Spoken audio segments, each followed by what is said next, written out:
Yeah.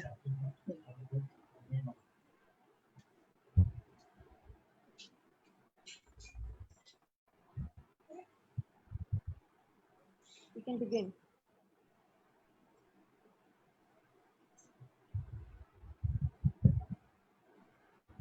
Eventually, we can begin.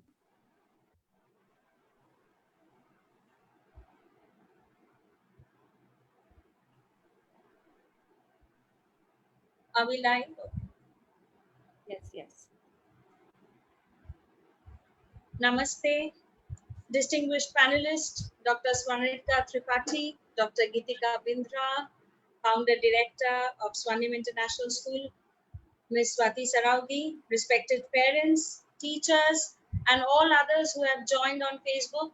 I am Rumjimi Biswas, headmistress of Swarnim International School, and it's my privilege and pleasure on behalf of our school to welcome you here today. We are delighted to have Dr. Tripathi and Dr. Bindra with us to participate and share in the first webinar for parents organized by Swarnim International School. Thank you for joining us in spite of your tight schedules. We at Swarnim believe that a school is not only for teaching, learning, it is for well-being of all. Swarnim is committed to undertake proactive steps to ensure the physical, mental, emotional, and social development of children. We want all children, regardless of circumstance, to achieve their full potential. Our task is to make it possible. Our mission is to provide practical, step-by-step assistance, and today's webinar with such accomplished personalities is one such step. In this 5-month-old new world that we are in, Swarnim was one of the first schools to start online classes with a set, structured timetable. We strongly believe that children need a well-made routine in their daily lives to perform better. We provided them with educational digital platforms so that learning continues. And the latest addition is a self-directed certification coding program for children from class 1 onwards. We started off with a 30-minute slot per day with the previous year's class teachers for the pre-primary children so that they can get used to the new normal gradually and seamlessly. Later, we introduced a second slot with a gap of 20 minutes. The doctors here can enlighten us in due course whether we are on the right path or not. For the older children, that is from class 1 onwards, we have 3 periods per day of 40 minutes each with a gap of at least 15 minutes between 2 classes. And we would like to know from Dr. Bindra during our conversation later how to, rejuvenate or de-stress our eyes during this break. To compensate for the lack of physical activities and the stress of being confined within the 4 walls of one's home, and that too where we do not have any idea for how long this will continue, Swarnim tried to provide variety and enjoyment with a number of workshops on workshops like healthy cooking, fitness and yoga, self-defense, gardening, etc. Every occasion and festival is celebrated with children's performances and at times teacher performances too. Homework or home assignments are meticulously planned with the blend of fun, concept building, and practice. I can give you an example of one home assignment we gave the children, cloud watching. Children learned as much as they loved gazing up at the sky and watching clouds change their color, shape, and of course the forecast. I am reminded of the poem I learned in school when I was very young. What is this life if full of care? We have no time to stand and stare. After sorting out the initial hesitations and the initial hiccups with online classes, we strategized teaching techniques to be more effective, like introducing flipped learning methods, innovative project work, virtual tour of our own school to break the monotony of the children. To get a feedback from Dr. Tripathi during the course of this webinar on how to improve on it, I would like to mention that we have introduced a kind of happiness class called Sunshine Smiles. In this class, our innovative and very passionate teachers do activities where children laugh their hearts out, and they smile ear to ear as they are encouraged to share their experiences, all kinds of experiences and stories, and they love it. The little ones enjoy their class picnics and activities like dress up as you like or making cool drinks for their parents. As we move on and realize that reopening of schools might take a few months more, we have painstakingly planned assessment for learning. I would repeat this. We have actually planned assessment for learning rather than assessment of learning. In these times, which are so uncertain, unpredictable, and unprecedented, it is more important to invest time in optimizing the way how children learn better than how much they have already learned. Formative assessments have been planned, and our teachers are using multiple apps to make the assessments objective and reliable. Even one-to-one teacher-student interaction has started for every subject in the junior classes. I can really go on telling you, so many things about what we do in our school, and it will take a lot of time. And all this is possible because of a very sincere team of teachers, a group of parents who trust us, a very supportive school management, and of course, our energetic children who have adjusted, accepted, and adopted the new normal in their strides. Today, we are eagerly waiting to share and learn a lot from this session. We will have a question and answer session after both the doctors speak. Audience, please feel free to ask questions. Any language you are comfortable with, English, Bengali, Hindi, we would be happy to put it to our panelists. Without much ado, I request Swati ma'am to kindly take over the proceedings. Thank you very much. Thank you, Rumjumi, and namaste. A very warm welcome, virtual welcome to everybody here, and thank you for joining us. It's our first webinar for parents. It's our attempt to connect. Connect. That is the key between schools, parents, and children. The audience must have seen that we meticulously keep posting whatever we are doing in school so that parents are always appraised of what is happening, because education is an important triangle between these three, and we have to keep that connect.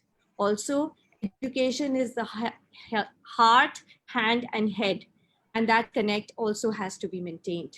So what exactly is connect? I'll try and break that up for you. C is dedicated to all the caregivers, the most important element in this.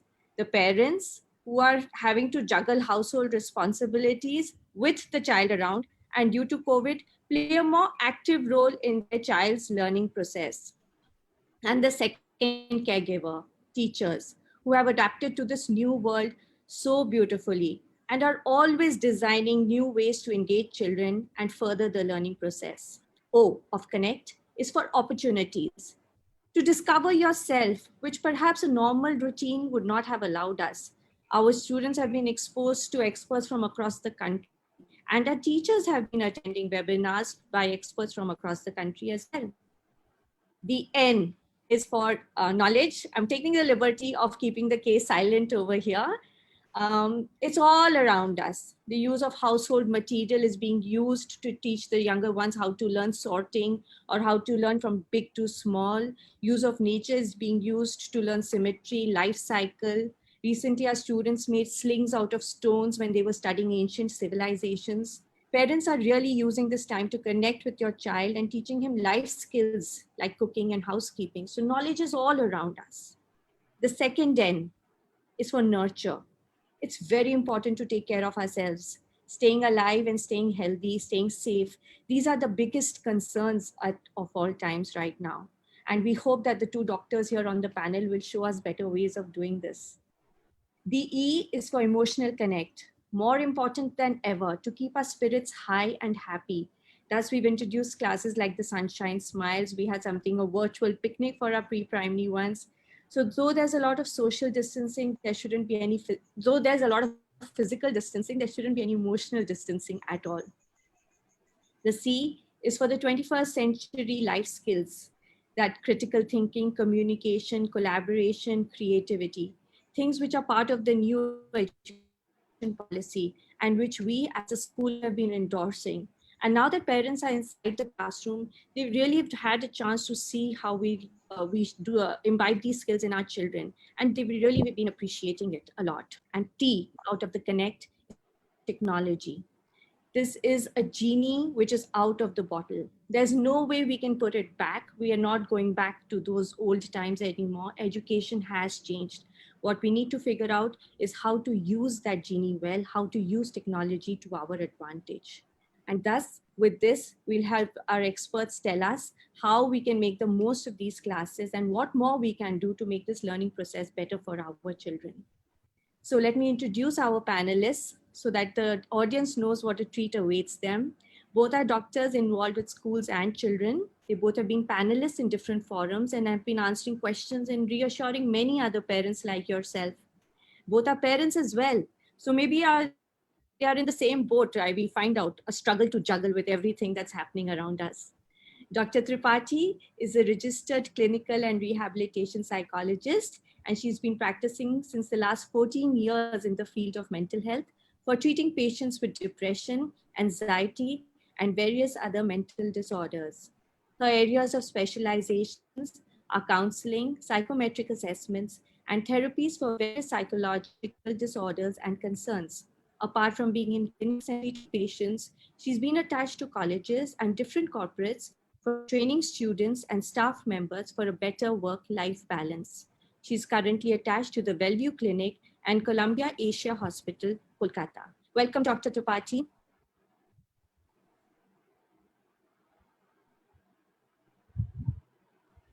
Thank you so much, ma'am. Thank you so much.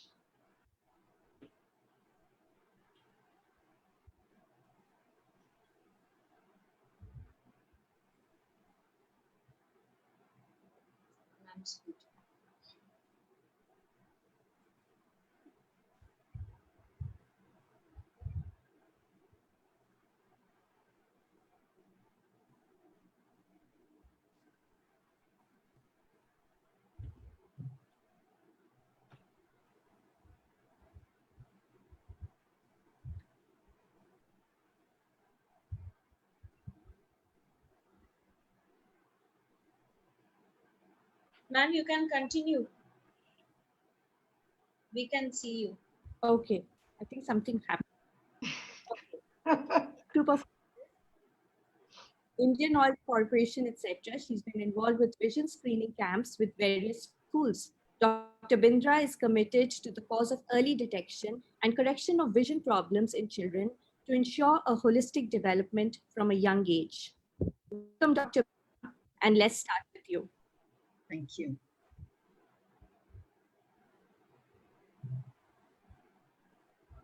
Over to you.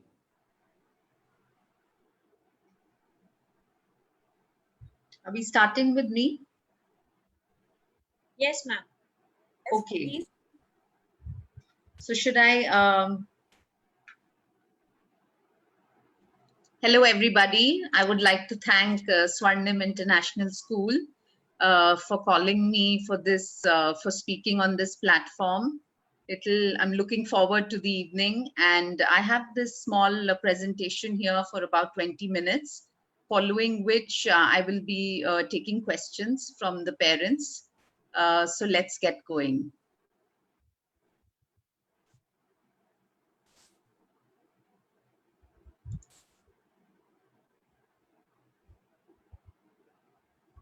Right.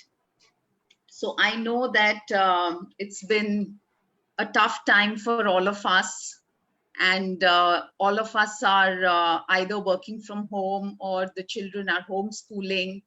And obviously, the hours spent on the screen have increased tremendously. And I know that all the children are having problems. The parents are concerned about the health of the children's eyes. So I'm here to address the issue for you. So let's start with the eye strain in the COVID era. Now, I would like to explain to you how computer and light devices are the culprits, actually, when it comes to vision. You see, we have to understand that when we are looking at a distance, our eyes are relatively relaxed and at the state of rest. However, the moment we start focusing at something near, we have eye muscles which come into play, and they are the ones which help us to focus. Now, when you see these two A's, these two alphabets, on the left side, I have a magnified view of a printed letter. And on the right side, I have a magnified view of a letter on a computer screen. Now, when you see the printed letter, it's so easy to the eye. It's well defined. It's uniformly colored. There's just no problem when you look at it, there's absolutely no problem or stress that you're feeling, right? But when you look at the alphabet on the right side, you see that it's so fuzzy, the edges are not well defined. Basically, this is a letter on the computer screen, which is made up of these characters called pixels, which are not very well defined, and the eyes have to maintain focus for a very long time. So as a result of which our eyes muscles have to work even harder than just reading anything off the printed paper or book or the newspaper. So we also need to realize that the longer the use of computer, our blink rate decreases. For a normal person, our blink rate is about 16 to 20 blinks per minute. However, when we are concentrating on the screen while computer use, our blink rate decreases to about 6 to 8 times per minute. So we need to understand, why is blinking so important? Blinking is important because it helps in spreading the tears to form an even film on the surface of the eye. And it also helps to refresh the tear film. So if we don't blink enough, the eyes will become dry, irritated, and red. And this can be worsened by air conditioning. So all of us who are using screens for a long time in an air-conditioned environment are more at risk, because air conditioning worsens the dryness. So all this may lead to a condition what is known as the computer vision syndrome. So I'll be addressing it as CVS from now. So CVS is a term which is used to describe a variety of vision-related symptoms that may be aggravated by prolonged near work.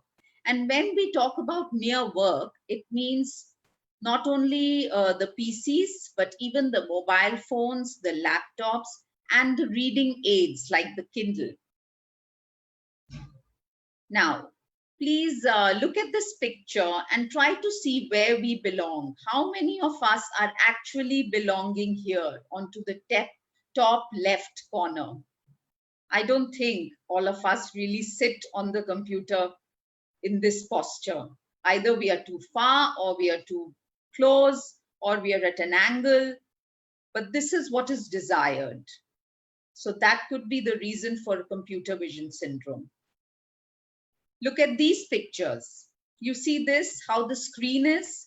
The screen is so bright and there's such a glare, it's really hurting the eye. Do you see this picture? You see there's a window right in front of our face. So there's some light coming in from there, and which is obviously going to be hitting our eyes, apart from the light which is coming from the screen. So a window placed like this is a big no-no. We have to place our computer in such a way that the window is towards the side and not in front of you. Do you see this? This is a light which is probably behind our head, which is falling on the screen and causing this reflection, which is again hitting our eye. Again, big no-no. We cannot have lights behind our heads or something on top which is falling onto the screen. So these little things you have to take care of when we are deciding the place where to place the screen. Of course, we need to use of inappropriate glasses. You see, this is not only related to children, but even middle-aged people who wear progressive glasses, and they may have a distance power, and they need to use the computer, and they need to do reading as well. So for them, you need to wear the proper kind of glass. A bifocal glass in this case will not suffice. You need proper progressive glasses, which will take care of all the distances, be it distance as in like far, or be it the computer screen, or be it reading. And then sometimes one goes to an eye specialist, and the doctor says, oh, you have a minor power, it's okay, minus a 0.25 or a 0.5, it's all right, maybe you can go without glasses. Fair enough, you can go without glasses. But if you are using the computer for long hours, and even if you have a minor vision defect, sometimes it may get exaggerated and you may need to start using glasses then. Again, constant gazing at the monitor, not allowing the muscles to relax. So if you're sitting on the computer in the same position for so many hours together, this not only implies to children, it also implies to all of you working in offices on the computer. Again, constant gazing, you can end up with all kinds of pains in the neck, in the shoulders, and headaches and stuff like that, and fixed posture while working for long hours. So all these are contributing factors towards CVS.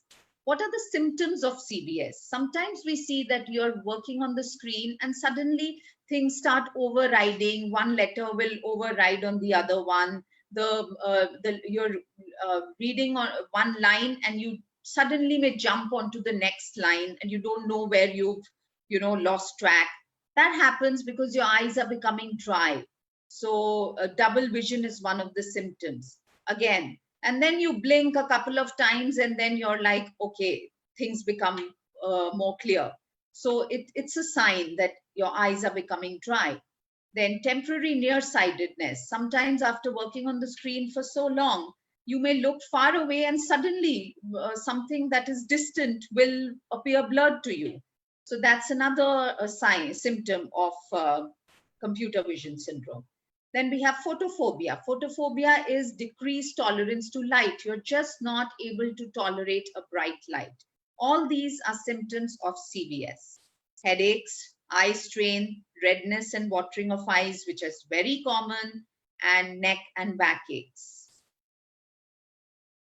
Okay, so now some tips as to what needs to be done to minimize CVS. To begin with, I know right now the scenario does not allow us to visit an ophthalmologist, but ideally we need to see an ophthalmologist and get a proper prescription and wear the correct prescription glasses. And for children who already have glasses and they are lying somewhere, gathering dust in their houses somewhere, please pick them up, clean them, and start wearing them, because you need to have the correct pair of glass when you're working on the computer. Sorry. Okay, blink more often. Computer users have to make a conscious effort to blink more often. So blink, blink, and blink. That's very important. Use proper lighting. Now we have to make sure that the lighting is not too bright or not too dark. It just has to be sufficient. So what like in an office space or in a room, if what is your normal writing, just reduce it to half. Close all drapes, shades, blinds, and eliminate too much of the exterior light from coming in from the windows. Reduce the interior lighting by using fewer light bulbs or tubes of lower intensity. And like I said, overhead lights should be kept away from the computer screen, and position your monitor so that the windows are towards the side of it. Now, these little steps you will have to put some thought into, and make sure that your monitors are placed at the correct position. Now, this is your correct sitting posture. This is what is the desired sitting posture. I know many people, many children start like that and gradually just keep sliding down this, their chairs. So that's where the role of the parents come in. Even I have kids the same age.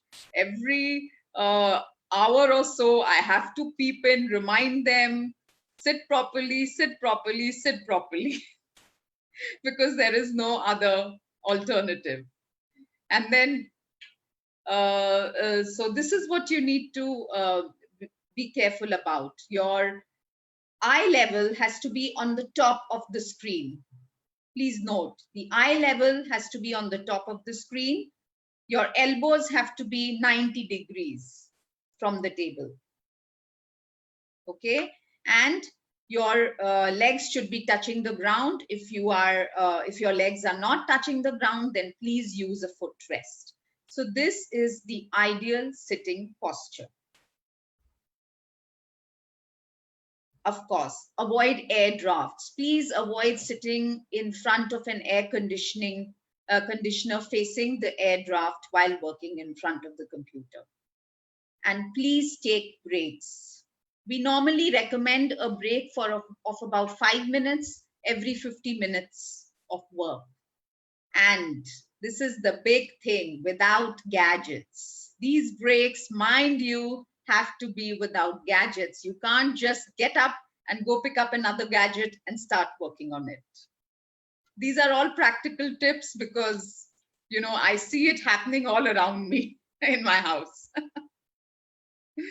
Okay, next. So there is something called dry eye due to computer vision syndrome. When working on the computer for long duration, certain problems may occur, like feeling of dryness, grittiness, sandy sensation. You feel like there's sand in the eyes. You feel like itching, burning, scratching, or sensitivity of light, blurred vision. Sometimes there's even excessive tear flow when you have a dry eye, because the eyes are so desperate to keep them moist that they send these signals to the brain for excessive watering, and there's excessive watering. So a few points about management of dry eye. Of course, a healthy diet. Avoid pollution. People who wear contact lenses, please avoid using contact lenses for long hours. When you're working on the screen, you can use artificial tears and stay hydrated, and blink, blink, and blink, because it's too easy to blink and it doesn't cost anything. Now, healthy diet. So we have to make sure that we incorporate all these colors in our diet, be it green, be it red, orange, and of course the nuts. We need omega-3 fatty acids and the works. So all this, like every other problem, like every other disease, even the eyes need to be supplemented with a good diet. Now, another thing, I know there are lots of questions in your minds regarding these, so I will just explain one by one. We have glare screen filters, which may help us to reduce the glare which comes from the screen. Fair enough. Even the glasses, you can get the glare coating, anti-glare coating on it and stuff like that. But we need to understand that the underlying cause of CVS is not this. The underlying cause of CVS, like I said in my first slide, is just constant, the eyes have to constantly try to focus on those alphabets or those pixels. So the muscles have to overwork, are usually overworking. So that's the problem here. And it's not the reflection or the glare and, all these blue light and stuff like that. That all may help, but we need to give enough rest to our eyes, which I will be talking in the further slides. So apart from the glare screen filters, we have anti-reflective coatings. Very well, please go ahead. You can get those done. If you work in a very bright environment, you can go ahead and get tinted glasses. Of course, you have to wear the correct prescription glasses. And the blue light blocking glasses. Now, this is a new thing. A lot of marketing is happening for this blue light blocking glasses. We need to understand one thing. Blue light is just the normal daylight, right? So if you're working mostly during the day, I don't think there is any need to really go for blue light blocking glasses. But it's more for people who work on the computer for the last 3-4 hours of the day, like just before sleep, because blue light interferes with a hormone called melatonin, which is the sleep inducing hormone. And and if you are using the computer, or for some reason you have to use the computer just before sleeping, then for the last 3-4 hours, I would suggest you get these blue light blocking glasses.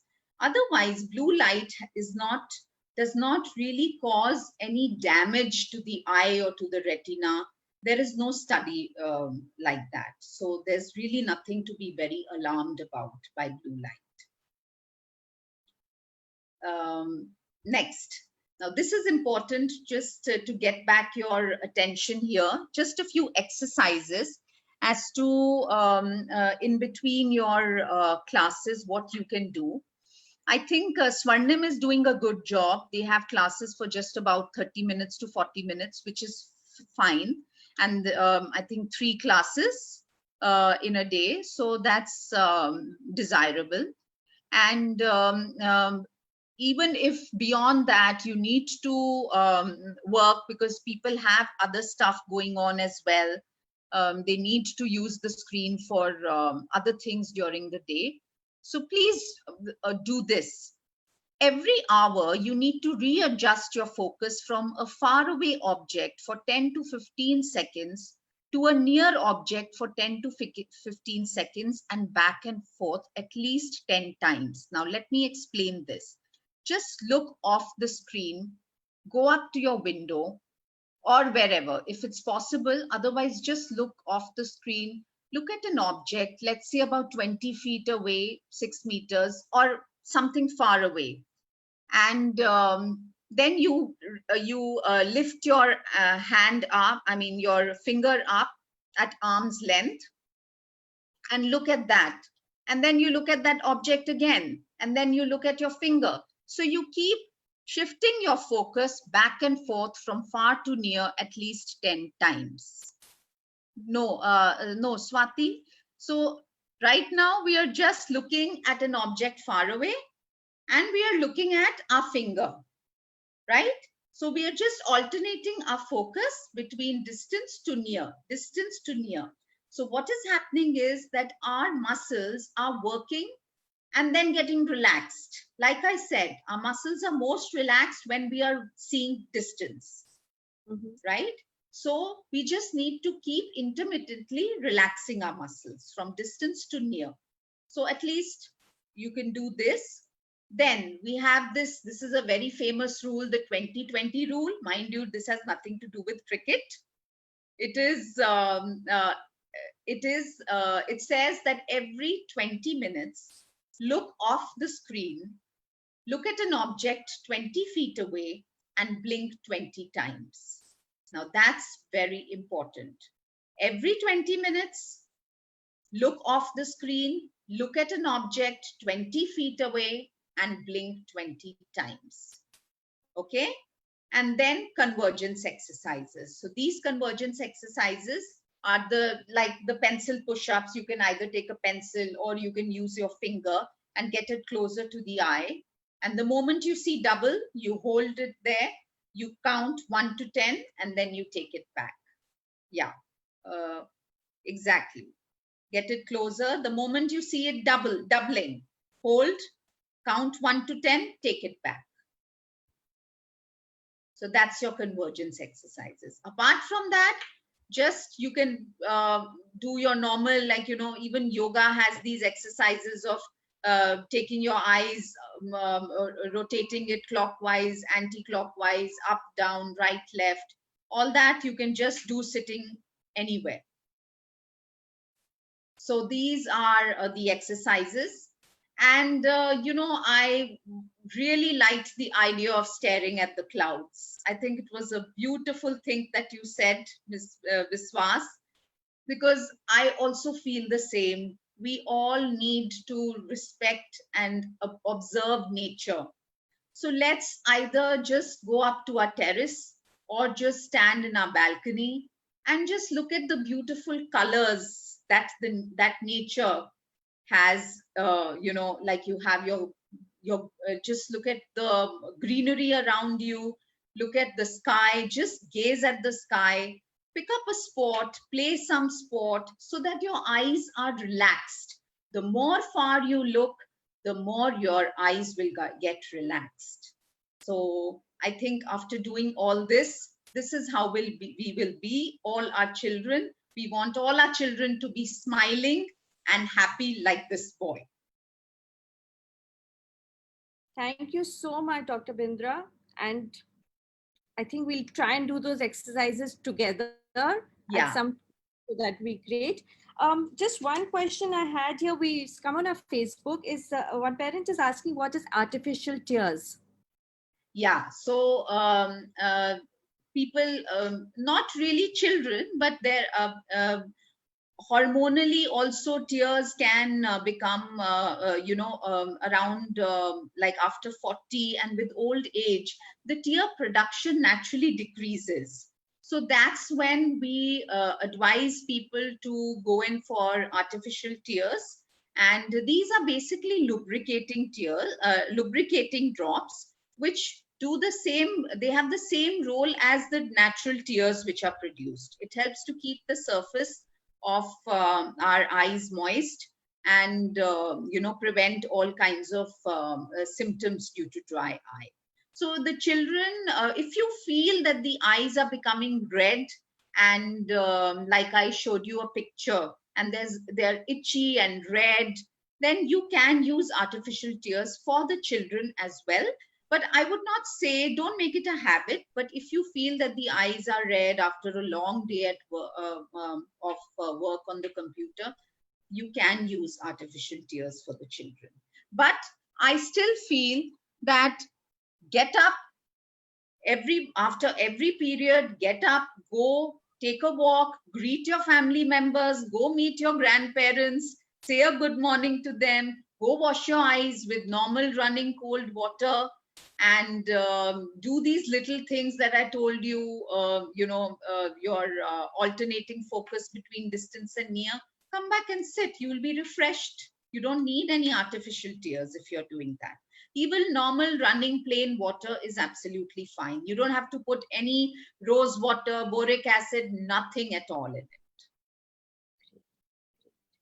There was one more question which says, do the powerless UV spectacles help to protect their eyes? So, you know, if we are powerless, as in if you are wearing glasses for people who are who have power, that polycarbonate glasses that we have these days, they generally do give some UV protection. And for people who don't wear glasses, for them, even a normal, like a dark glass is good enough when they go out. You don't have to get like a powerless UV protection glass specifically for it. Sure. You know, And only people who have, who are exposed to a lot of sun rays, like people who work in fields or who have to do a lot of field work, maybe a lot of exposure to the beach, maybe mountaineers, they are the ones who need more of UV protection. On a day-to-day basis, I think the normal sunglasses are good enough. Thank you so much. And I will wait for more questions. And as they come along, we'll address them to you. So moving on to Dr. Tripathi. Dr. Tripathi, you're mute. Dr. Tripathi, you're mute. Is it fine now? Yes, yes. Can you hear me now? Absolutely. And eagerly awaiting to hear your views. Thank you very much, Swarnim School, and of course the team. I think I will start with a story. 2 days back, I was talking to two different students, and one is 8 years old, and another one is 6 year old. And they were having a conversation. Being a psychologist, working with children, I somehow got the curiosity and to, listen to what they were talking. So the topic was, how much are they missing school? What are they missing in this new normal, in this pandemic? And I was more eager. One says that, you know what, I think I'm missing my teachers. And you know why? Because I loved the perfume she used. The other one is saying, really? But bhai, I was thinking the schools are going to get closed. But see, I am attending all my classes. I am doing all my extracurricular activities. I am actually seeing my teachers on the screen. They're talking to me. We are celebrating each and every festival. So the other one said, you are absolutely right. All this while, I was thinking that I was missing my school, but my school is in my bedroom. And it is here, and I'm meeting them every day. I'm meeting my friends every day. I think this is a reward to all you educators and teachers, that you have everything in this world has changed. We are in a transition. And if I have to call it, or if I have to name it clinically, then we call it the psychology of uncertainty, because you don't know what is happening and what is going to happen in future.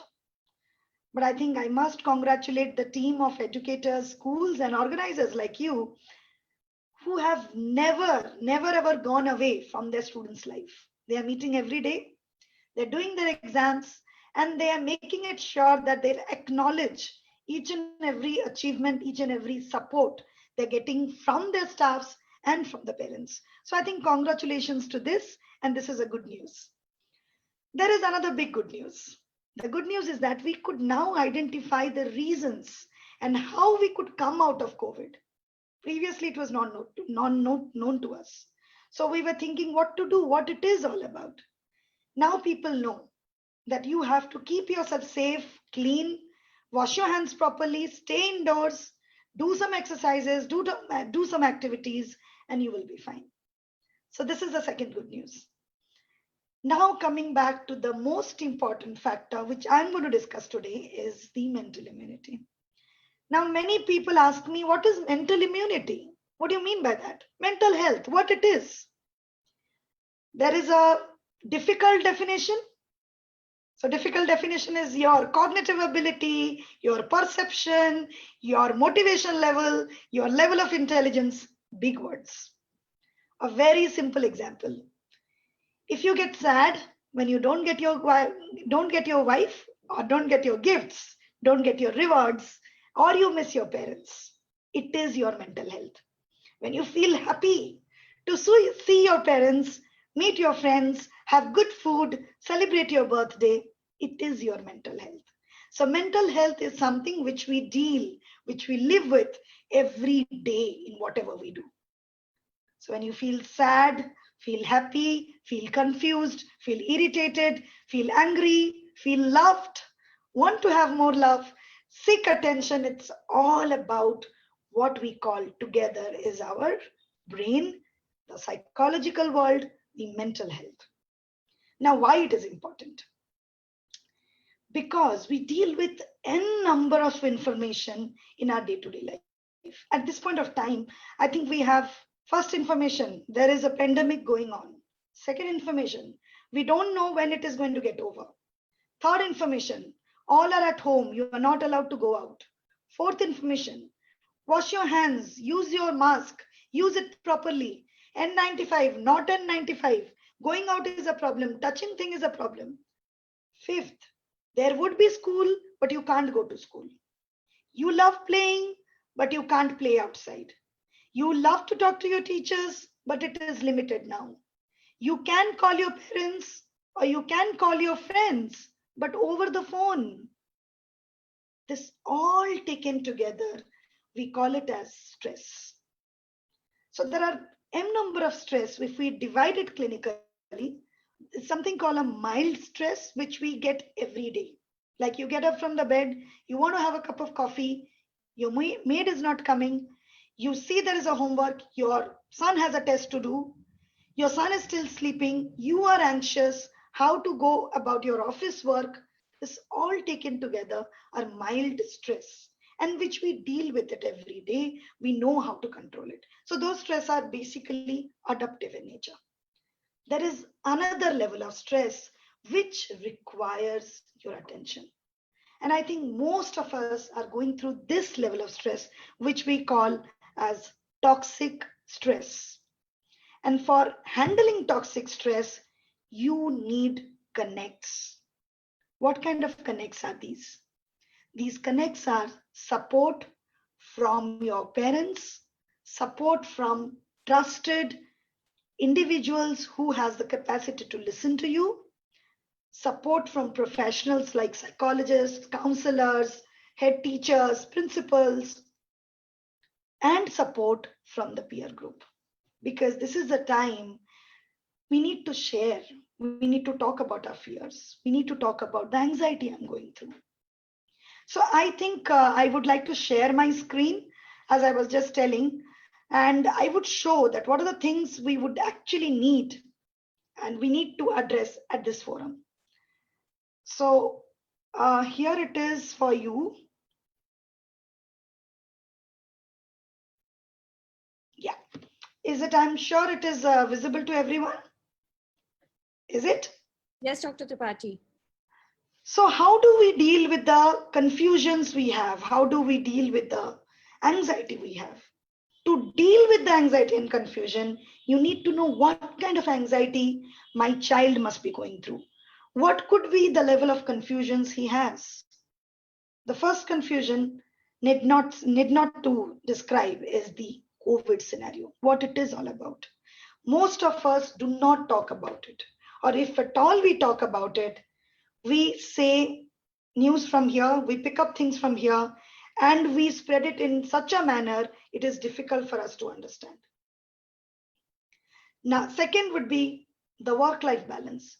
Most of my children, when they talk to me, or the parents, when they talk to me, they say that I am particularly transferring my anxiety, my tension, my anger to my child.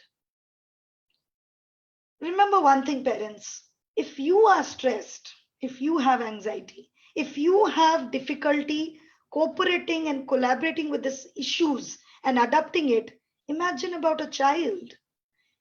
We all have mental health. We all have problems, and we all have the way or the strategies of handling it correctly, sometimes wrongly as well. So it's very important that we have a plan in front of us, that what is that which is bothering me? What is that which can bother my child? Because I call this area, this era of COVID-19, I call it a transition from writing to typing. So somebody who was so pleased to write articles, do drawing, do meet their friends, go out, get appreciated by the teachers. That person is at home, who's very good at writing, now struggling with the online software hazards, because probably he always loved writing. Somebody who was sharing his tiffin box with the peer mate is eating alone. So you have to understand the transition your child must be going through. And when you think, or whenever we come across a change, whenever we come across a transition in life, it gets reflected in our behavior. Things which are easy for us, we adopt it. We say it's okay. अच्छा है, मुझे अच्छा लगा है. Things which are difficult for us to handle, how do we respond? As adults, maybe most of the cases, we give it a thought, we go into proper decision making, problem solving rules, and then we reach at a point of solving it. But when it comes to a child, the only way they would express is anger, irritation, denial, crying, avoiding, and not engaging. Because for most of us, problem solving strategies are difficult to gather. So if your child is getting irritated all of a sudden, don't think that it is a part of his nature. It is the way he is trying to manage his life. It is the way he's trying to express what he's going through. But unfortunately, he does not know the correct manner. And who is responsible for this incorrect or faulty manners? Most of us, we as parents, we model it. Because one day I was reading a book, and it is a book of aggression. Nowhere in the book it is written that when it comes to aggression, you are supposed to shout. When it is aggression, you are supposed to hit, or you are supposed to throw things on others. Unfortunately, it is our environment, it is the society around us, it is our upbringing who made us adopt these faulty methods. Anger can be ventilated in a different way as well. So I think as parents, we need to model that first. Second, most important is sharing and creating hope. This shall too pass. And it will pass, and it will give us a lot of learning. I think all our children have become very independent. I have a son. Nowadays, I see him even cleaning his utensils. So I think we are partnering. I think it's a good news. All this while I was trying to bring in parents as partners to their children upbringing, and now we are partnering. Today for this seminar, I think my son was doing all these technical things for me, and he was telling me this is the easiest way you can manage things. So I think this is the time of a real exchange, something which we would want our children to give us and take from us. Take this opportunity. I think I would share a small story again. One of my friend, she called me and she said, "Yaar, teri zindagi achhi hai yaar. You are working 18 hours all the time at hospital. मेरे को देख घर में बैठी हूँ." Then I said, if I recall, कुछ दिन पहले तूने ये बात बोला था, कब छुट्टी मिलेगी यार, घर में टाइम ही नहीं दे पाते. तेरे को छुट्टी एडवांस में दिया है, बाद में हम ले लेंगे आपसे. So I think we have to take it this way, because is there any other way? Can we shout? Can we say no, not possible? No, we can't do that. So I think this is the time when we have to adjust. We have to start coping up with new things. So I think I'll switch to 3 mantras, which I'm going to talk today and share a little more about. That is the rule of 3 R's. So let me take you to that screen. Yeah. So I think I would first start with routine. I always used to think, कि timetable क्यों होता है यार school में? 8 बजे क्यों जाना होता है, 7 बजे क्यों जाना होता है? Then I realized कि ऐसा नहीं है. Without a routine, life is always meaningless. I always used to take the advantage of the routine. मैं लिख के रखती थी, मैंने सुबह 4 घंटे पढ़ना है. So later, when my parents used to tell me तुम कब पढ़ी, I used to show them, देखो मेरे टाइम टेबल में है, मैंने पढ़ा है 4 घंटा, अभी मुझे 2 घंटा टीवी देखना है. So routine gives you a background, and the moment you start creating a routine, it will help you understand how many things you have to attend in a day. Why I'm saying you need to know how many things you need to attend in a day is because thoda overloading will give you stress. Thoda extra work may put you into anxiety, may get you into aggression. So if you know, okay, there are 5 things for me to attend on my plate today, you will be able to divide your time accordingly. So routine is very important. Exercising. Many of them tell, abhi to gym band hai madam, exercise kaise karenge? If you are at least walking for 25 minutes at one go inside your house, I would take it as an exercise. So do that. You can still, like I think Dr. Bindra also told us, when you are engaging yourself in a screen with a gadget, take a pause and walk and stretch your eyes and shift your eye focus so that you know that you are relaxing. So I think exercising is something which you can all do, and involve your children here. Do it together. 5 things for me, 10 things for you. You can do that as well. Previously I was talking about a game, snakes and ladders. हम बचपन में खेलते थे. So instead of numbers, each number can actually imply to some kind of a physical activity at home. इसका मतलब if I'm getting 2 dashboard 2 आया, 2 means you have to hop for 10 minutes, or jump for 2 minutes, or clap for 3 minutes, sing a song. So it is activity based gross and fine motor skills involvement where you can play. At the same time, you are giving yourself stimulations. Sleep, very important for me, because I think many parents, they called me and said, मेरे को रात को नींद नहीं आ रहा है. I always ask them, madam रात को ही नींद आना जरूरी नहीं है. 24 hours में count your sleeping hours. If within 24 hours you are sleeping for 7 to 8 hours, दोपहर, morning, सुबह, सब मिला के, then I'm happy. You're good to go. Secondly, why am I not getting sleep? Most of the cases clinically, it is the stress which you can vent out through exercising, through yoga, through relaxation, through watching TV, or doing some dancing, or singing, some cooking, something like that. The other aspect, why are you not getting sleep? Because I think there is a huge change in the routine which we used to follow. Most of the apartments communities I'm seeing, people are getting engaged in late night TV watching. They are watching television for long hours till 2 o'clock, 3 o'clock, web series, all those online things they are getting engaged to because there's nothing to do. So what is happening? You are not letting the sleep getting set on your brain and your body to relax. Because when you are on your bed, it is the first 10 to 15 minutes when the sleep actually takes place.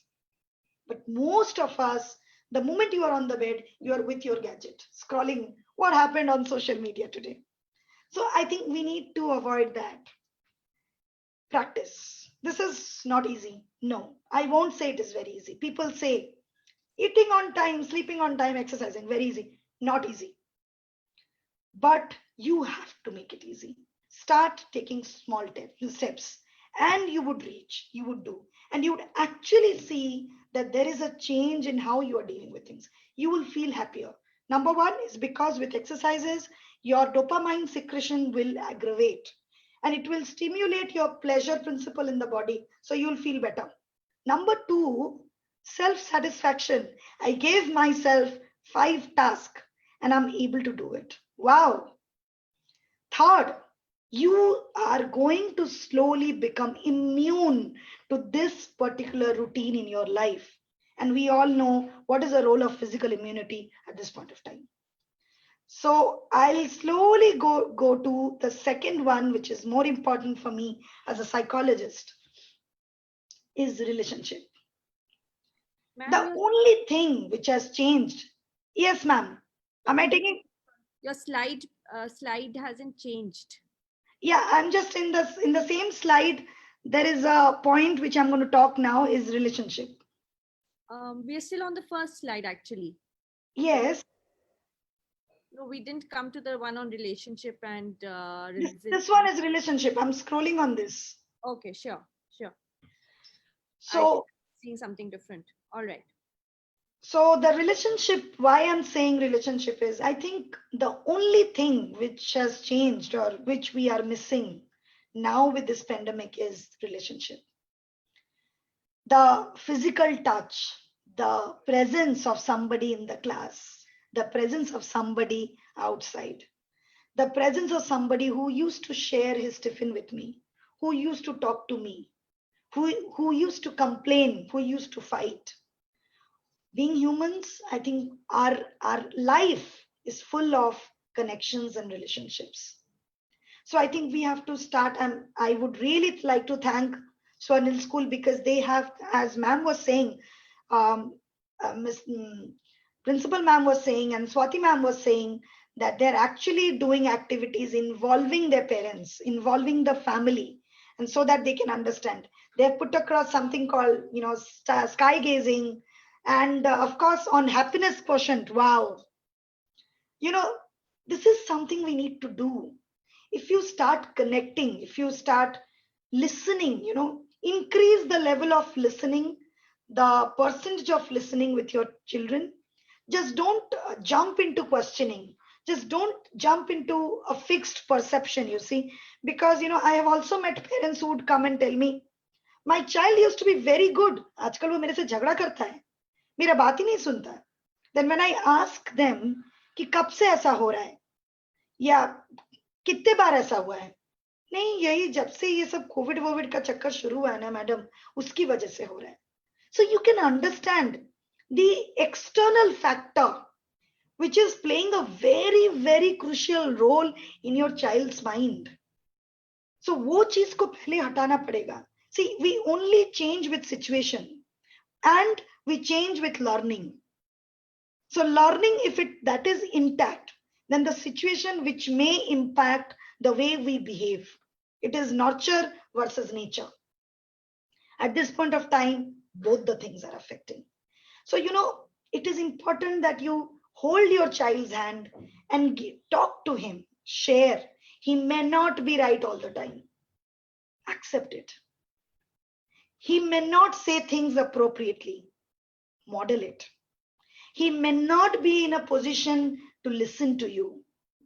Wait for the right time. This is very, very important. Because if you're doing this, trust me, I don't know how long COVID is going to go, but definitely you are going to become a better parent. Your child is going to understand the value of relationship. And at the same time, he will value his life and his environment in a more fruitful manner. And the last one, which I'm going to talk about, is it visible for everyone? The resilience part. What is resilience? Now people ask me, it is inherited. No, ये तो बचपन से ही रहता है. No, it's not that. You can build it up. You can respect somebody's emotion. You can respect what others are saying. You can become a better problem solver. You can strategize your day-to-day activity in such a way that all your things are taken care of. I think to develop this, the best would be, being a psychologist, even I always suggest writing journals. जो मन में आता है लिखिए आप, इसमें कोई right या wrong नहीं होता. So that you are able to share, write about your dreams. What the first exercise which I do with my patients or my clients is that I always tell them, give me 10 adjectives that reflects you as a person. क्योंकि खुद को जानना बहुत जरूरी है. And what is the role of a parent here?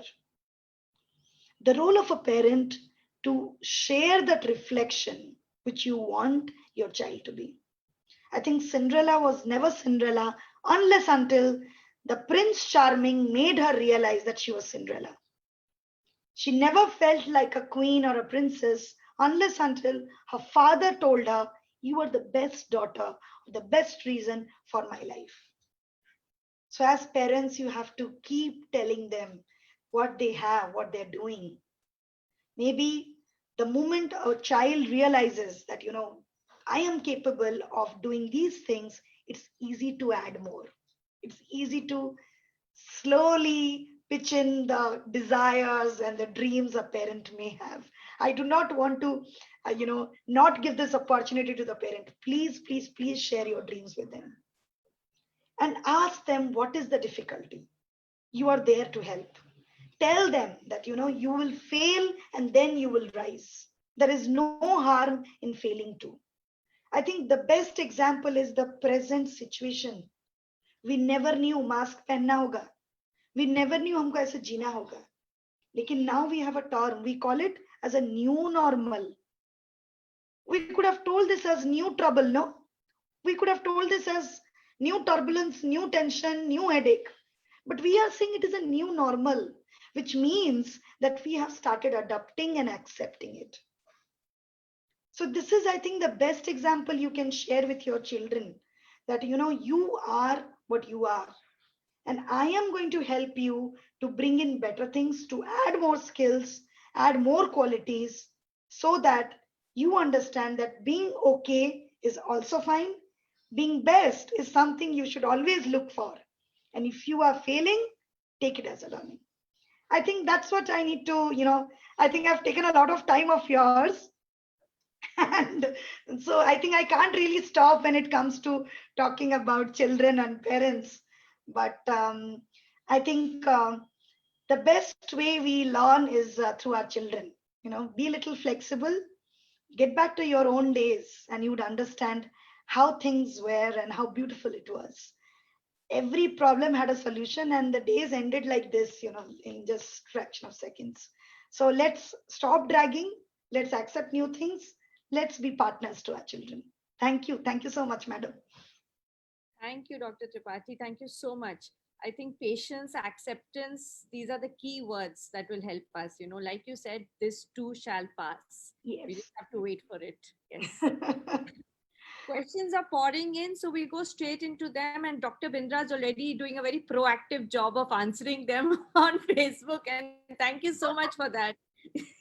That's really nice of you to address the questions as they're pouring in, because I know parents have so many different questions. So, I mean, they're scared that they may not get a chance otherwise. So I think I'll start by, directing the questions mainly to Dr. Tripathi. And one is that I think, I don't know whether to feel worried about this one, or I think it's very cute because it's coming from a 5-year-old. He's saying, I'm going to leave home because he's so frustrated. It is only a 5-year-old, but I'm sure the parents are a little anxious. I don't know. We want to know the doctor's view on this. See, a 5-year-old is the most energetic ones. जो अभी आया है दुनिया में, उसको सिर्फ stimulation चाहिए. So why he wants to leave home is because he's not getting it. A 5-year-old will make a lot of mistakes, and you have to enjoy that. A 5-year-old would want a lot of talking. पक पक पक पक कोई करता रहे, बात करता रहे, आपको engage रखता रहे. A 5-year-old would also sometimes address himself as somebody. You see, I am myself. Even when I was 5-year-old, I used to call myself as Smarnika, because I felt I'm an individual like mummy only, so I can cook. So, this is the time when children look for a kind of an identification. भैया को ऐसा मिलता है, daddy को ऐसा मिलता है, mummy को सब ऐसे बोलते हैं, तो मैं भी तो छोटा वाला बाबू हूं ना. So this is what. So help him getting engaged. Help him writing a journal, things he would want in his life, ideal day. Don't ask him about what you are not getting, please write. Ask him to write something which he would like to share it with a genie. Give him a story. Give him a hope. I think this time it is very important that whoever these parents are, give little more time to your child. Do more of a talking, more of playing. Because this is the best way your child would, ventilate. You would never know. Maybe your child would say that, यही तो मैं चाहता था, आजकल तुम मुझको कितना time देते हो, which is very, very important for you. So I think it's very important that you understand why this. What is that he's missing? Is he missing the engagement, Or is he missing the cuddles from the mummy and the fighting with the daddy, the pillow fights with the daddy, or cooking something out of aloo or baking a cake? Get this child engaged, and I think he's going to be fine. There's another one which says, what are the warning signs that children are experiencing emotional stress? What do we look out for? See, I think as a psychologist, I would always say let's not wait for warnings, because stress is a everyday affair. As I told you, it can be mild, so it is dealt in a better way. So if it is dealt, you would see there is no behavioral changes, aversive changes. But if it is not dealt, so your child would become irritated, your child would start negotiating, your child may not talk to you, there would be a lot of closed room affair, your child may suddenly avoid a lot of company and he would get into himself, your child may get into a lot of self checking and making postponing activities, that aaj nahi kal karunga, kal nahi parsa karunga. His conversation will become report talking. He would not say खाना खाया, पढ़ाई है, कहीं गए थे. So a child will suddenly shift from a rapport talking to report talking.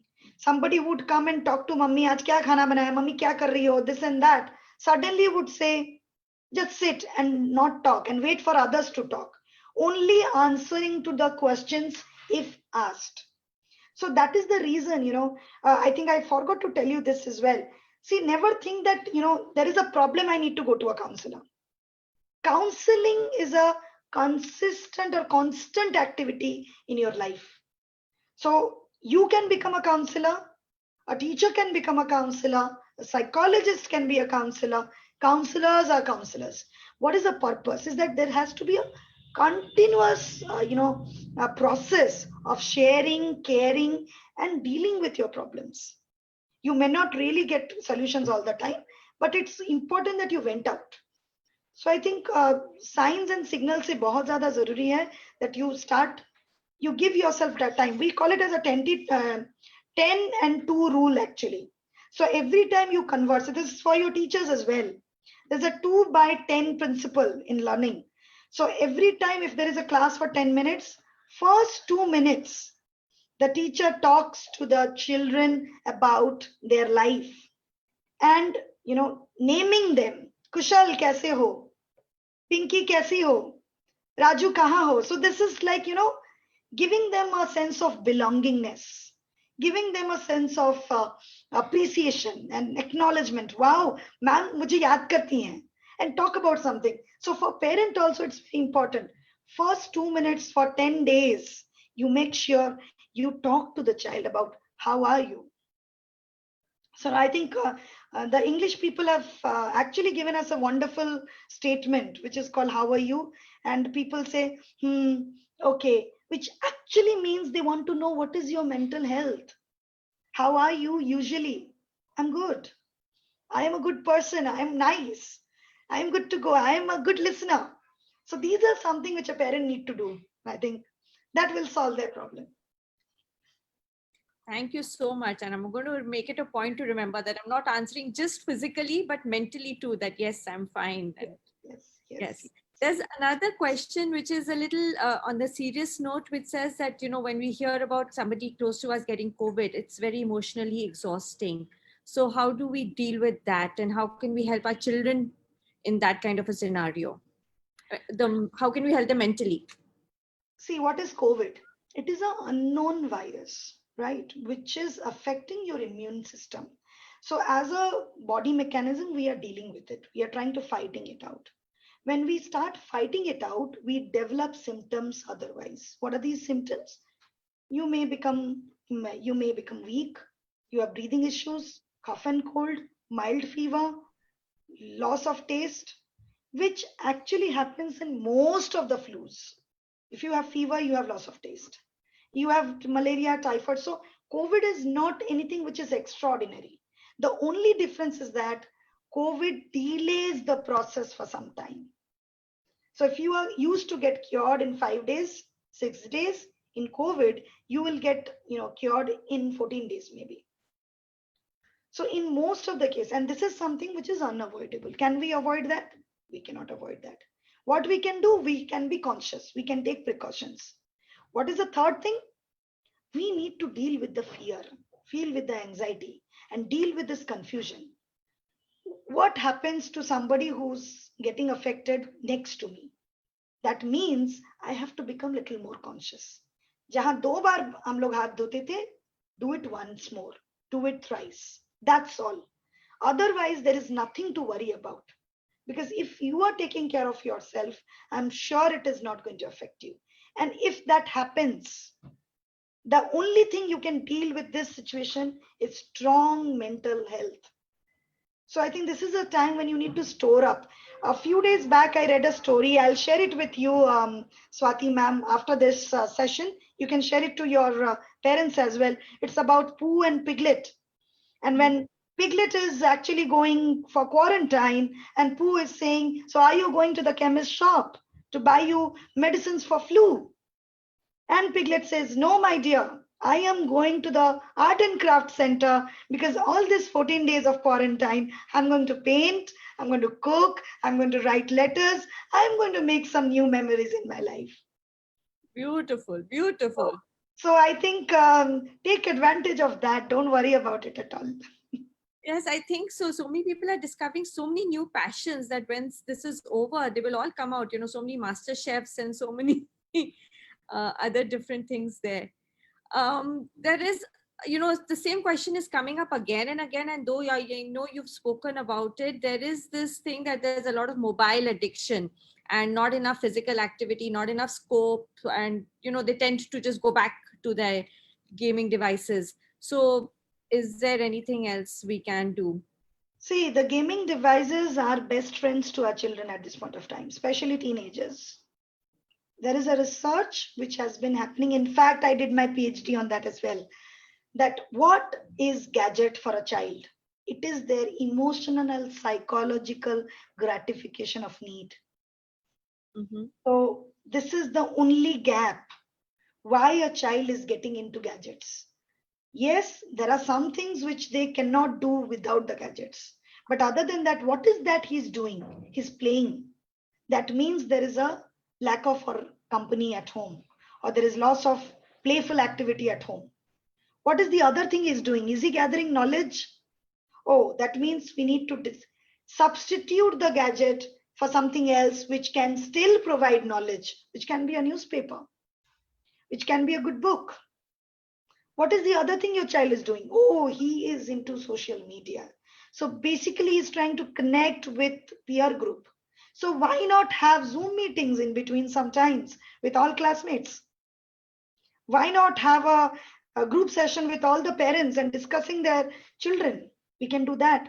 Give them, utilize them with their abilities. So they would use this technology in a better manner. Why still the person is with the gadget and doing nothing, just staring? That means maybe he does not have much things to do.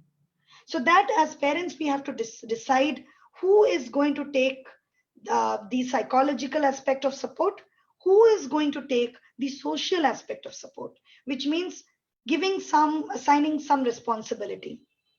आज तुम ये काम करना, daddy ये काम करेंगे, mummy वो काम करेंगे. I think a few days back when I read a letter from a child who's written that, COVID is a festival. Yes. And which is celebrated from April till there is no end. And then this is the time when my dad is actually mopping the whole house. And I have been given so many responsibility and I get 5 stars every day. And once it is over, I'm going to get a pizza party with all my friends. So, it's very important that, we should all feel as fighters, as warriors. And itne din se na थक गए थे लोगों को सिखा सिखा के कि आप बहुत केपेबल हो, आप बहुत कुछ कर सकते हो. Trust me, this time, as you said, every kitchen has a master chef. And everybody is an expert in something or the other. बहुत लोग गाड़ी चलाना सीख गए, गाना गाना सीख गए.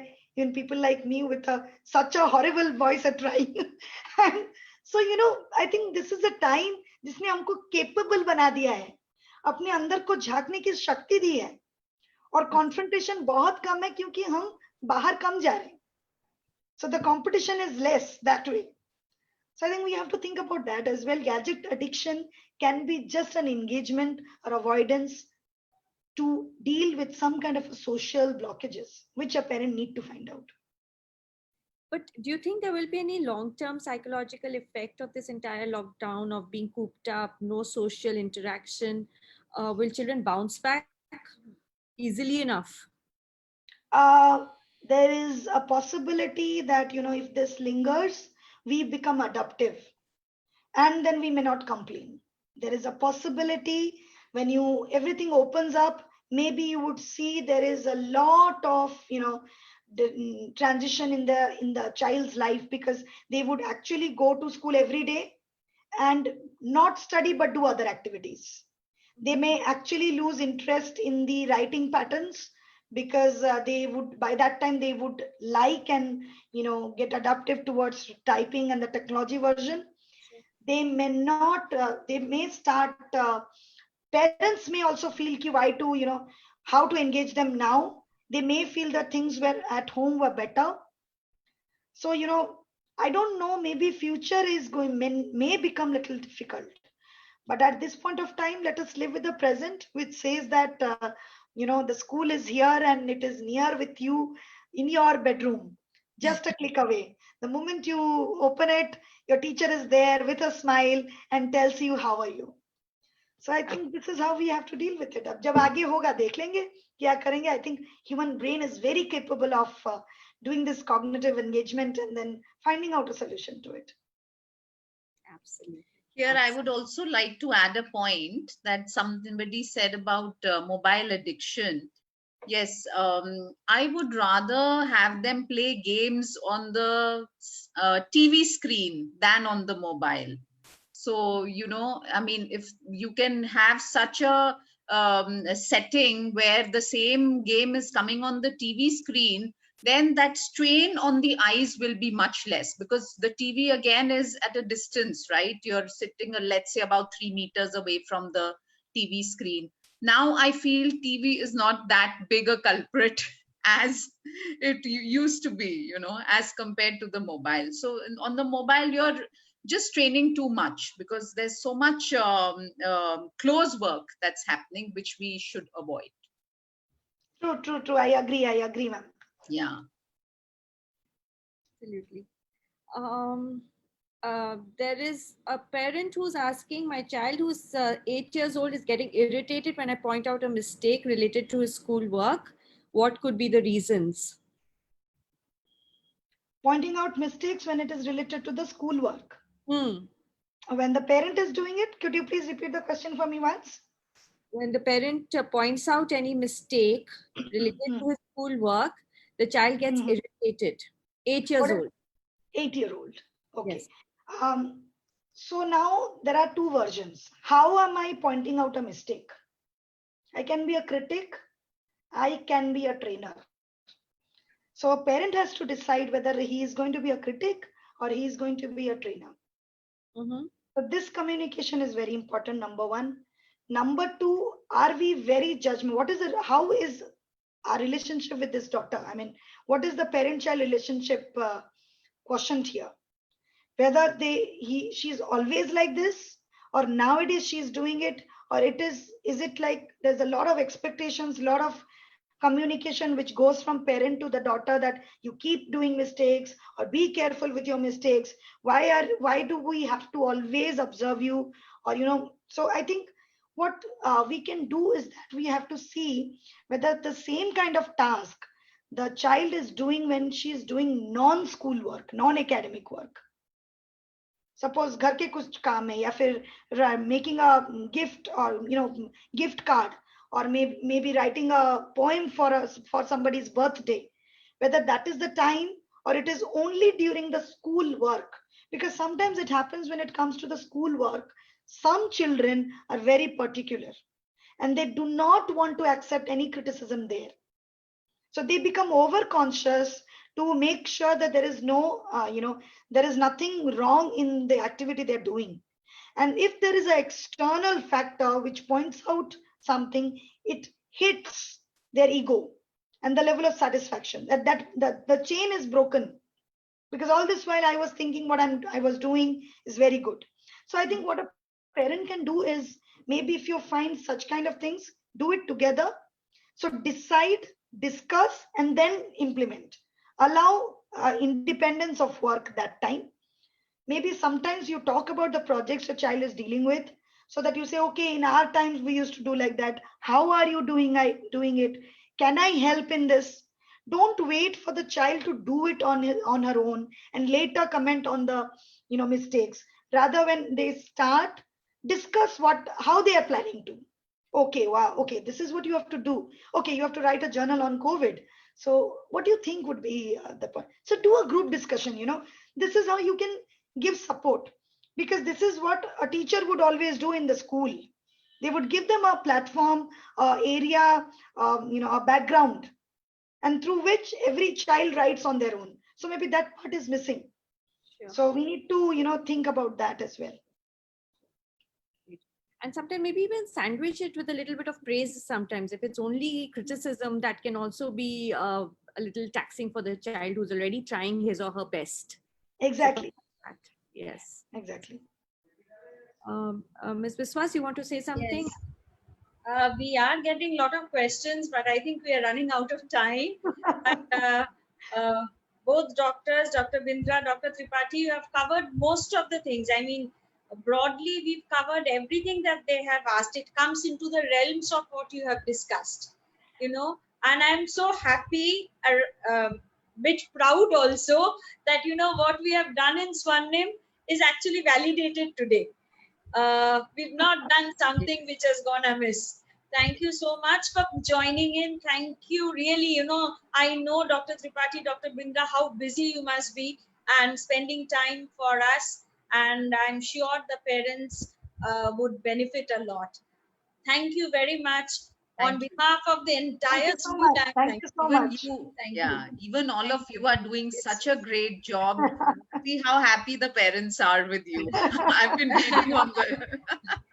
Thank you, Absolutely, but absolutely. it's really sweet of you to answer alongside. I mean, they've just been asking you nonstop while the session was going on. So thank you so much for that. Yeah. And Dr. Thank you Tripathi, so much. always a mine of knowledge. So thank you for sharing that with us. I think you are always there when it comes to parenting and children. I think all credit goes to you, ma'am, first, because organizing this is not easy. And focusing mental health and education, your school is really doing well. I mean, congratulations to both of you, actually. Thank you so much. All right. Thank you. Thank you. Stay safe, everybody.